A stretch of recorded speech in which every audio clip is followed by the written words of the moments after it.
Souvenir le kabu le du ta reception counter ma na ma so na le the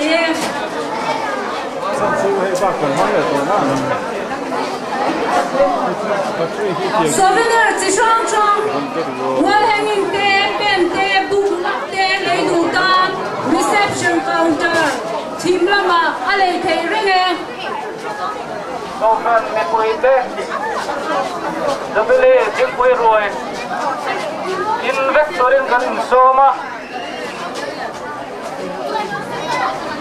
Kan bol ho noite artui noite kha tuman kalsan mai lovin bol lo boma pai ram itu mangu sab komiti itu la bol bol ne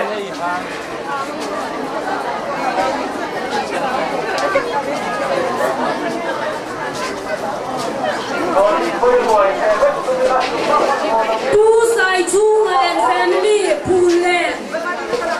Lena Ramdun Goshan Golden Jubilee Souvenir Le Kabu Ramdun South YMA President Tusi Lambiak Taman a President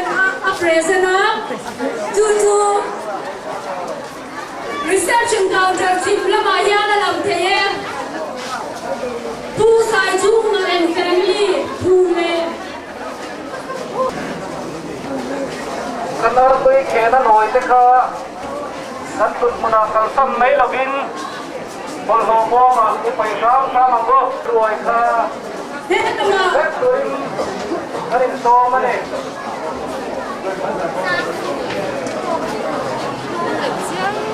Don't tell me. Oh hera ma punya Ramdun Goshan Golden Jubilee Souvenir Le Dulam Reception Counter Makama Ale Teye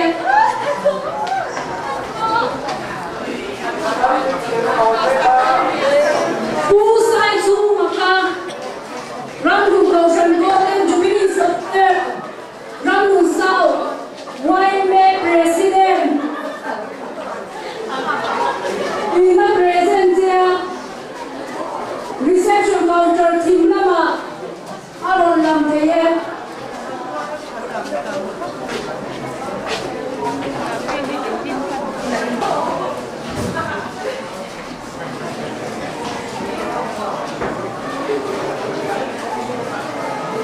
Indoor dana pula hian Golden Jubilee Souvenir Magazine cheng somngain ngalei the tin missionary te minister te pastor te pro pastor te khang kha president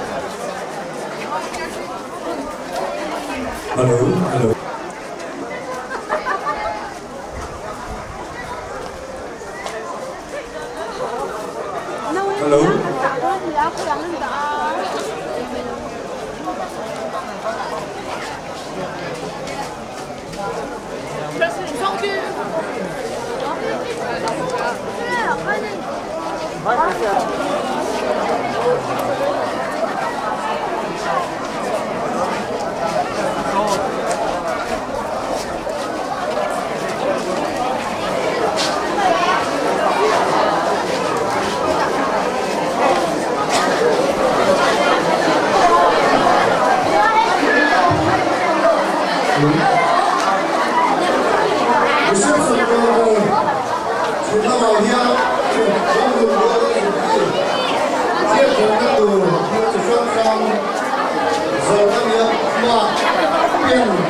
lấy đồ tam buộc gặp chết sống nga dễ lên lấy đồ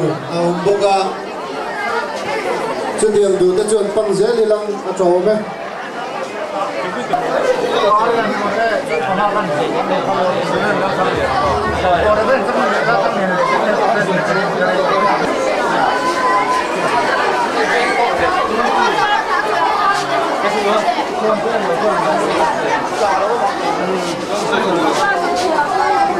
Ramdun Goshan Golden Jubilee lộc từ đó local dòng dòng te kan lo lộc chewa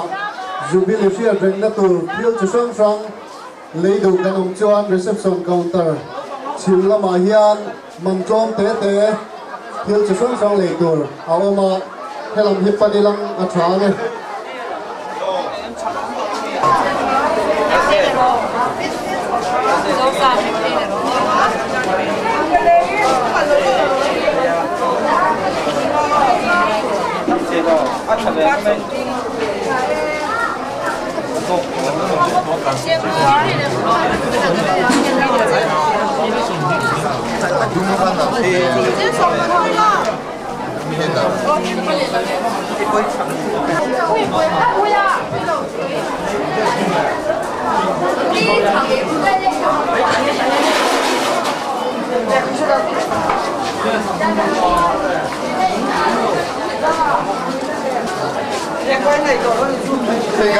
Kan thing question hey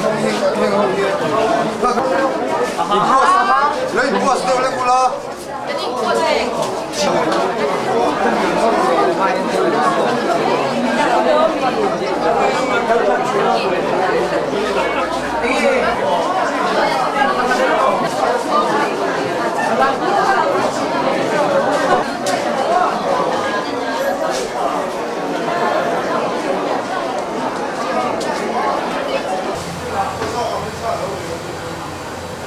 Melang.